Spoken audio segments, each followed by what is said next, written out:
So you're planning your first visit to Europe. That's super exciting, but also a little overwhelming, right? In this video, I'll walk through the top tips every first-time Eurotripper needs to know, from avoiding common mistakes to making your trip smoother, cheaper, and way more enjoyable. By the end, you'll have the confidence to plan your dream Eurotrip like a pro.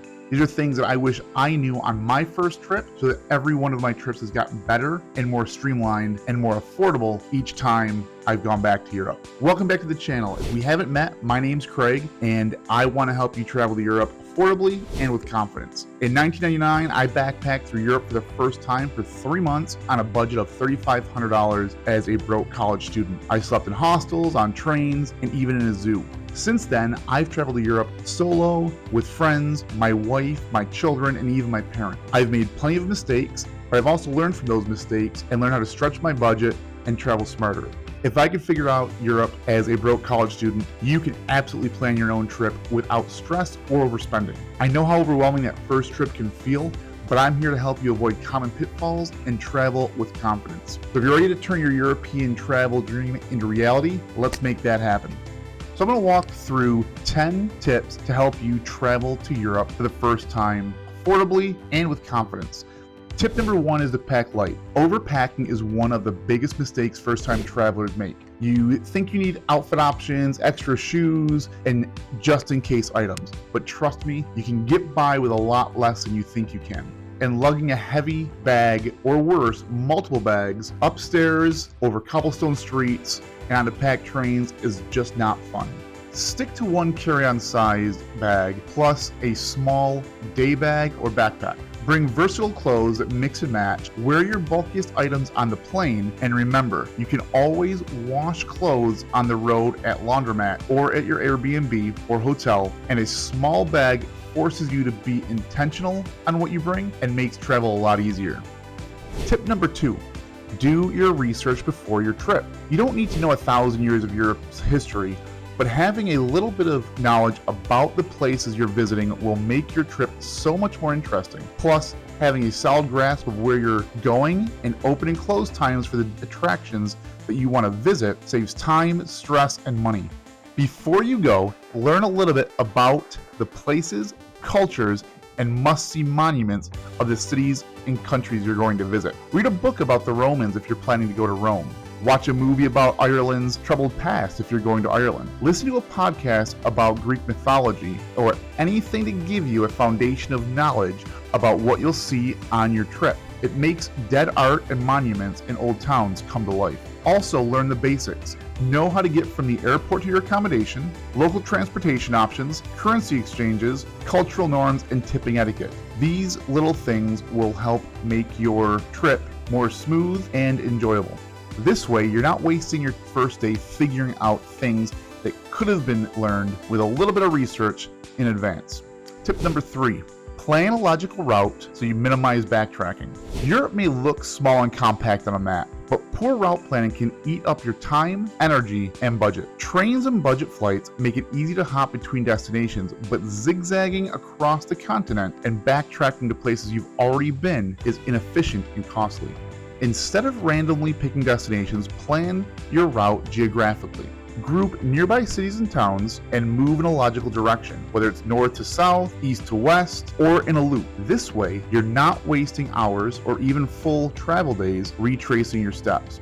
Consider flying open jaws. An open jaw flight is flying into one city and out of another. This can also save time and reduce unnecessary backtracking so you're not finishing your trip in, say, Rome, but having to get back to London to fly home. If your itinerary includes both major cities and smaller towns, try clustering them regionally so you're not bouncing between long distances. If you're unsure about the best route, check a map and use Rome to Rio or Google Maps or any train booking sites to see real travel times between destinations. A city might look close, but if it requires multiple train connections or an inconvenient airport transfer, it might not be worth your time. If you're finding this video helpful, don't forget to hit that like button and subscribe for more travel tips, stories, and insider advice. And if you're planning your own trip to Europe, check out Eurotripper.com. I'm building a tool to help you plan your dream trip affordably and with confidence. Connect with other travelers, get insider travel tips, and make your next European adventure unforgettable. Link in the description. Now back to the tips. Tip number 4, mix in small towns with the big cities. Cities like Paris and Rome are amazing, but they're also crowded and expensive and not the only things to see in Europe. Small towns offer a different, often more relaxed side of Europe. I see so many people asking for itinerary advice for trips that only include Europe's big cities: London, Paris, Madrid, Barcelona, Venice, Florence, Rome, Berlin, Munich, etc. While these are all amazing cities and are worth the trip to see them, these travelers skip so many hidden gems in the small towns and villages between these places. While big cities house the country's great works of art and many architectural highlights, Europe's towns contain its charm and existing culture. As a bonus, the people in these small towns tend to be friendlier and more welcoming to visitors. Carbonate your Eurotrip with stops in small towns connecting the larger cities you'll visit. Tip number 5. Make an itinerary, but leave room for spontaneity. Some people tell me, oh, I could never travel with you. You plan too much, and I want to be spontaneous and relaxed on my trip. But without a plan, I find that you're going to waste time and miss out on a lot. While I do plan my days like a well thought out military campaign, I never have issues with finding moments of serendipity and spontaneity. Having my days planned out ensures I know what I want to do and when I'm supposed to do it. I've prioritized my must-dos and must-sees and plan them accordingly. No wandering around aimlessly, no wondering what I'm going to do for the day and wasting time with indecision. More importantly, if something better comes along, or if I find myself really loving that cathedral that I've stepped into only for a few minutes, I can look at my itinerary and make an informed decision on what to skip or push back for the day. This way I don't feel rushed or have to miss out on something else I really wanted to see or do. I can reprioritize on the fly and make a new, informed decision because I have a plan. At the very least, make sure to have a loosely structured itinerary, know where you'll be, and the key things you want to see and do. You don't have to book every minute. Leave space for spontaneous moments, like a cool cafe you stumble across, or locals inviting you to a cool event. And after each trip, when I get home, people always ask how I managed to see and experience so much on my trips. My answer is always a well-planned itinerary with room for spontaneity. Tip number 6. Pick the right transportation option for your trip. Europe is well connected, but the best option for getting around the continent depends on your route and budget. It can be difficult to decide between budget airlines, renting a car, buying a train pass, or using long-distance buses. Each has their pros and cons, but what's best for your trip will depend on a number of things. Once you have your itinerary and travel route nailed down, you can start looking at the best transportation options for your trip. Many times, it may make sense to mix multiple modes of transportation. For most Euro trips, trains are going to be the best way to get from one city or town to the next. Europe's rail systems are both efficient and affordable and are probably what most travelers will use. Whether you buy a rail pass or point-to-point tickets, and which rail pass might be best for your trip is outside the scope of this video. However, I do have a video that I'll link up here and in the show notes about Europe's trains and rail passes. For connecting cities that are more than 6 hours away by train, consider Europe's budget airlines. Ryanair, EasyJet, and other low-cost airlines make getting from one far-flung city to the next very simple. Don't forget to factor in the time it takes from getting to the city center to the airport, waiting in line for security and boarding, and then back to the destination's city center when you're deciding if a flight is your best option. 5 to 6 hours by train is usually the point where planes start making sense. Like Europe's rail system, there are bus networks that connect the towns and cities in each of Europe's countries, and some networks that connect cities in multiple countries. While slower than trains and planes, the draw of buses are their cheap prices. They are great for travelers with more time than money. Renting a car in Europe is a great option to see Europe's countryside and hidden gems. While many first-time visitors might be afraid of driving on Europe's roads, especially in Ireland and the UK, where they drive on the left, having a car gives ultimate freedom once you're outside the cities. Having a rental car in Europe's cities, on the other hand, is an expensive nightmare. Some cities don't even allow cars to be driven or parked within them, but if you're planning a trip with a lot of time outside Europe's big cities to explore the smaller towns and countryside, renting a car is the perfect choice. Using trains, planes, and buses to get to and from the large cities, and strategically adding a rental car to day trip out of the city and to the surrounding countryside is a great idea. This works extremely well in a place like Florence, where you sightsee Florence for the day, 2 days, and then you rent a car to see the countryside, hill towns, and vineyards. Tip number 7. Europe doesn't have to be expensive.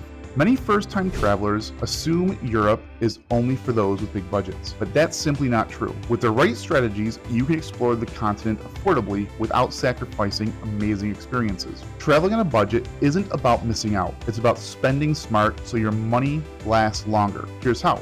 First, prioritize experiences over luxury. Stay in local guest houses or budget hotels or traditional bed and breakfasts instead of chain hotels and expensive Airbnbs. Next, eat like a local. Shop at bakeries, markets, and delis instead of always dining at tourist restaurants. Picnicking in a park or at a ruined castle with a fresh baguette and cheese can be much more memorable than a pricey sit-down meal. Also, use smart transportation. Walk when possible. Europe's cities and towns are extremely walkable. Walk everywhere that you can. Take public transit like subways and buses over taxis and Ubers when you can't walk. Many of Europe's museums and attractions have free or discounted days. Plan accordingly. And finally, know what matters to you. Prioritize. Not every must-see and must-do is your must-see or must-do. Just because you see something on a checklist or a top 10 list doesn't mean that it's going to interest you or something you want to see or do. Choose where to splurge based on your own priorities. It's all about knowing your options, choosing where to spend, and making every dollar or euro count. Tip number 8, go local. The best travel experiences come when you step beyond the tourist bubble. Definitely see the famous sites, but don't forget that Europe's towns and cities are a living, breathing blend of history, culture, and daily life. It's not just about checking off landmarks, it's about experiencing the rhythm of a place, the people who live there, and the stories that don't make it into guidebooks. Explore the areas away from the tourist crowds. Eat where locals eat, not where they have menus out front written in English. Take public transportation, and if you can, stay in a guest house or traditional bed and breakfast instead of a chain hotel or Airbnb. Talk with locals. Ask them about their town, their customs, and their recommendations. Attend festivals or sporting events where locals go. Tip number 9, learn a few words in the local language. Europe is a tapestry of many different cultures and languages. Very few travelers will go on their first Eurotrip fluent in anything but their home language. You don't need to be fluent in another language when you're traveling through Europe, but knowing the basics like hello, thank you, please, excuse me, and how much can go a long way. A simple effort to speak the local language, no matter which country you're in, shows respect and often leads to better interactions and friendlier service, as well as the opportunity to meet and have conversations with locals. Before every trip to Europe, I make some time to try to learn the following simple phrases in the local languages that I'll be visiting the countries for. Basic greetings like hello and goodbye, polite words like please and thank you, numbers 1 through 10, 100 and 1000 so that I can understand prices and costs, and essential phrases like excuse me or how much. Do you speak English? I don't speak insert language here, and my name is Craig. And if all else fails, a combination of simple, internationally understood words like kaput for broken, or auto for car, or toilet for bathroom, and Google Translate, or some simple charades usually does the trick. You don't have to be fluent. Just making an effort and having a pleasant attitude can turn a stressful situation into a fun memory. Tip number 10. It's okay to split up for a few hours or days if traveling with others. Traveling with friends or family, it's okay to take a break from each other now and then. If someone wants to visit an art museum and you'd rather explore a market, that's fine. Just split up for a little bit, maybe the afternoon, and you'll enjoy your time more and have stories to share with each other once you meet back up. At home, you can walk away when you need to be alone and de-stress. On the road with friends or family, there's nowhere to go unless you make it okay to split up once in a while, even for a few hours. Bonus tip. This is probably the most important thing you can do to make your trip amazing, and that's change your perspective. As Rick Steves says, if things aren't to your liking, change your liking. The best travelers adapt because they know that things won't always go as planned. Schedules change, museums close, a city's transit system goes on strike, bad weather happens, and sometimes you get sick. None of these things are expected. But don't let unexpected things that you have no control over ruin your trip. If it rains, find a cozy cafe to go have a coffee or a glass of local wine. If a famous site is closed or too crowded the one day you're there to see it, explore a side street or a nearby neighborhood. If a flock of sheep are stopping you from getting to the next town on time, start a game to guess how many more sheep stops will happen on that trip.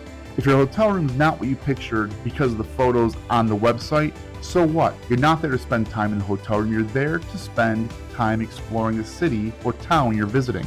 Don't get hung up on the negative things. A flexible mindset makes every experience better, or at least more tolerable. No trip goes perfectly, but that's what makes travel an adventure. Planning your first trip to Europe doesn't have to be overwhelming. Keep these tips in mind, stay open to new experiences, and enjoy every moment. If you found this video helpful, check out this video on Europe's rail system and rail passes. Click the like and subscribe buttons, and check out Eurotripper.com to help you plan your next trip to Europe. I'm Craig, and I'll see you in Europe. Bye. Backpack. And there's outside this mix of why can't I say mix of, yeah, I can't even say it.